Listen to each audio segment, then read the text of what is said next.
Salut à tous, on se retrouve aujourd'hui pour une nouvelle vidéo dans laquelle je vais vous parler de 3 livres qui m'accompagnent au quotidien. Je pense qu'on a tous des livres comme ça, qu'on utilise un petit peu au jour le jour, pas des romans, mais des livres peut-être plus pratiques, et je vous en montre 3 aujourd'hui. Le premier livre, c'est ce livre, Le défi des enfants bilingues, de Barbara Abdelila Bauer. Pour ceux qui savent pas, j'ai une petite fille qui a maintenant 1 an et son papa est allemand, on vit en Allemagne et moi je suis française et c'est vrai qu'on aimerait bien qu'elle parle de la même manière ou presque les 2 langues. Pour moi, c'est important parce que ma famille parle pas du tout allemand et pas très bien anglais. Et dans la famille de mon mari, les gens parlent pas français. Donc, j'aimerais assez qu'elle puisse avoir cette double chance parce que je trouve que c'est vraiment une chance pour les enfants de pouvoir posséder très très bien 2 langues et ça aide aussi pour apprendre d'autres langues par la suite. Quand je suis tombée enceinte, donc je me suis posé la question du bilinguisme parce que c'est pas si évident qu'on pourrait le penser, ça se fait pas en un coup de baguette magique.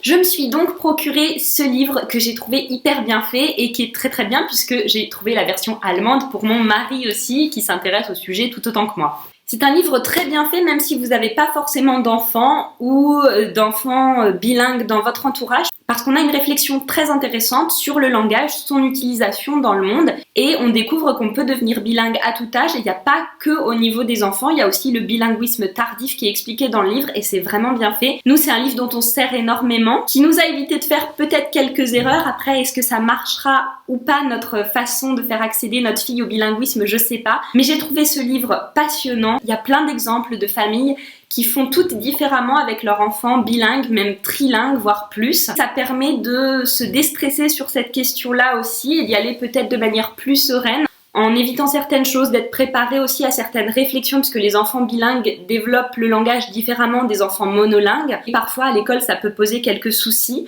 Au moins, là, on est préparé, on sait quelles réponses donner, comment aider nos enfants, et je trouve ça très bien fait. Donc, si c'est des questions que vous vous posez, ce livre est top, vraiment, moi je trouve que c'est la référence sur le sujet. Vous voyez, je mets mes petits trucs parfois dans certains passages que je veux relire ou réétudier. Un livre que je conseille à toutes les personnes qui ont des enfants bilingues ou des enfants ou non d'ailleurs. 2 autres livres qui me servent énormément, c'est 2 livres de cuisine puisque j'ai eu la chance pendant 1 an d'être en Mutterzeit.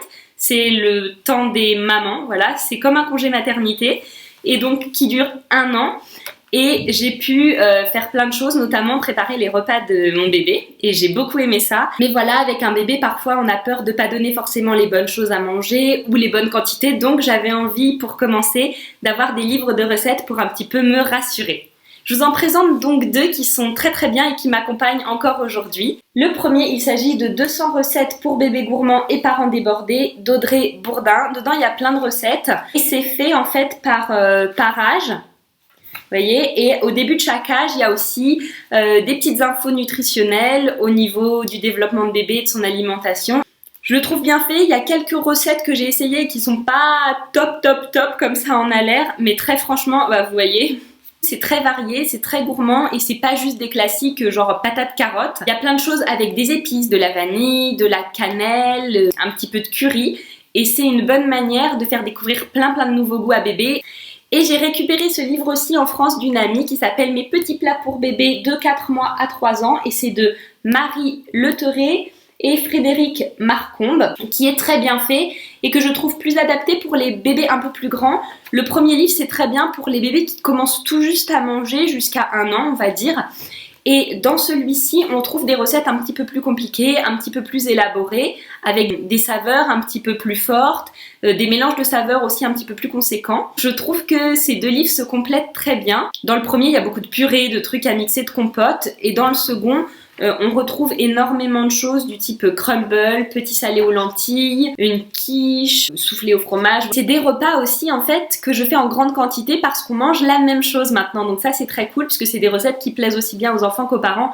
Genre une quiche, je veux dire, c'est bon. On peut en manger en tant que parent, une quiche c'est très bon et ça fait plaisir à bébé. Les recettes sont peut-être un petit peu moins expliquées dans les détails, mais quand bébé grandit, c'est pas très grave. On a aussi l'habitude et on fait un petit peu au feeling. Bon, évidemment, ça c'est des livres à offrir des gens qui ont des bébés ou si vous avez des bébés parce que bon, clairement, vous n'allez pas cuisiner tous les jours des petits plats bébés pour vous. Vous n'allez pas manger tous les jours une compote pomme, poire, citron. Non. Voilà, c'est une vidéo un petit peu spéciale qui va forcément pas intéresser tout le monde puisque je parle en grande partie des enfants. Le premier livre peut intéresser tout le monde puisque qu'on ait des enfants ou pas, c'est une bonne réflexion sur le langage et c'est des trucs super intéressants à découvrir. Les 2 livres de cuisine, clairement, si vous n'avez pas d'enfants, bon, je pense que vous allez vous en foutre au royal.